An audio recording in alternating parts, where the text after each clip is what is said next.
Assalamualaikum warahmatullahi wabarakatuh. Alhamdulillah, saudara semua kembali bersua di channel Mbah Salim. Semoga saudara selalu diberikan kesehatan, keberkahan, dan rezeki yang lancar. Amin ya rabbal alamin. Saudaraku, ada baiknya direnungkan terlebih dahulu mengenai hal yang lebih mendalam. Jika barangmu pernah hilang dicuri, langkah pertama yang perlu dilakukan adalah introspeksi diri. Renungkan kehidupan sehari-hari, apakah ada sesuatu yang mungkin menjadi penyebab mengapa hal tersebut terjadi? Pertama, tanyakan pada diri sendiri, apakah selama ini saudara kurang bersedekah? Sedekah adalah salah satu bentuk amal yang dapat melindungi harta benda. Bisa jadi, dengan bersedekah, Allah menjaga rezeki yang dimiliki dari hal-hal yang tidak diinginkan. Kedua, perhatikan juga apakah dalam kehidupan sehari-hari ada hak orang lain yang secara sengaja atau tidak sengaja telah saudara ambil. Hal ini bisa berupa harta, waktu, atau sesuatu yang menjadi milik orang lain yang seharusnya dikembalikan. Ketika kita menjaga hak-hak orang lain, Allah pun akan menjaga hak kita. Ketiga, renungkan rasa cinta terhadap barang yang hilang tersebut. Bisa jadi Allah cemburu karena kalian terlalu menyayangi barang tersebut, hingga lupa bahwa semuanya adalah titipan darinya. Ketika kehilangan sesuatu, kita diingatkan untuk tidak bergantung pada duniawi, tetapi kembali mengingat Sang Pencipta. Langkah selanjutnya setelah merenungkan hal tersebut adalah bertobat dan memohon ampun kepadanya. Terimalah dengan lapang dada bahwa segala sesuatu yang terjadi sudah menjadi ketetapannya. Kehilangan barang bisa jadi adalah bentuk ujian atau peringatan untuk memperbaiki hubungan kita dengan Allah dan sesama manusia.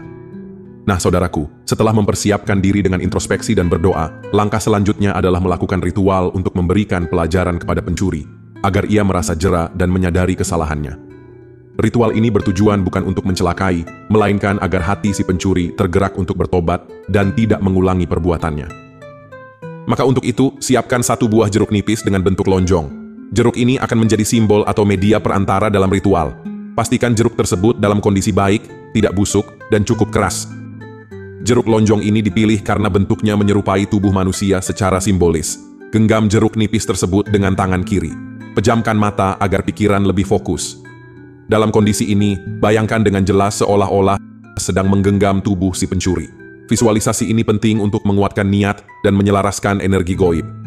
Saat membayangkan, tanamkan dalam hati tujuanmu, yaitu agar pencuri tersebut jera dan sadar akan kesalahannya. Hindari niat buruk seperti menyakiti atau membalas dendam. Ucapkan istighfar sebanyak 3 kali untuk memohon perlindungan dan pengampunan dari Allah. Lanjutkan dengan membaca, Inna lillahi wa inna ilaihi raji'un. Dibaca sebanyak 3 kali, sebagai bentuk pengakuan bahwa semua yang terjadi di dunia ini adalah kehendaknya. Lalu membaca, Salamun qawlam mir rabbir rahim. Dibaca sebanyak 3 kali, untuk mendatangkan kedamaian dan melunakkan hati si pencuri. Setelah doa selesai, ambil satu paku dan tusukkan ke bagian atas jeruk, bagian yang dianggap kepala. Tusuklah hingga tembus ke bagian bawah yang dianggap ekor. Saat menusukkan paku, baca kalimat, La ilaha illallah Muhammadur Rasulullah, dibaca 1 kali sambil menahan napas. Proses ini adalah transfer power dari peringatan untuk si pencuri, agar ia merasa terhimpit oleh rasa bersalah dan segera bertaubat. Lalu ambil seutas benang berwarna hitam dan ikatkan pada bagian kepala jeruk yang telah ditusuk paku. Gantungkan jeruk tersebut di tempat yang tidak terkena angin langsung, misalnya di dalam ruangan. Setelah itu, bakar jeruk tersebut menggunakan api kecil, bisa dengan lilin, korek api, atau kompor gas. Saat membakar, pastikan benang tidak terkena api. Lakukan pembakaran ini selama 1-2 menit saja, cukup untuk memberikan efek panas pada jeruk sebagai tanda tekanan batin kepada si pencuri. Ritual ini sebaiknya dilakukan di waktu pagi atau sore hari saat suasana lebih tenang.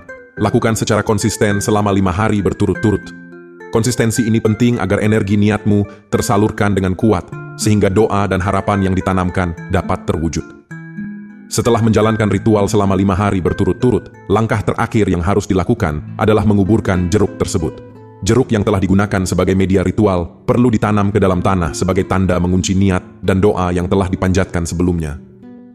Proses ini harus dilakukan dengan penuh keyakinan dan tetap menjaga niat awal, yaitu memberikan pelajaran kepada pencuri agar jera dan segera bertobat.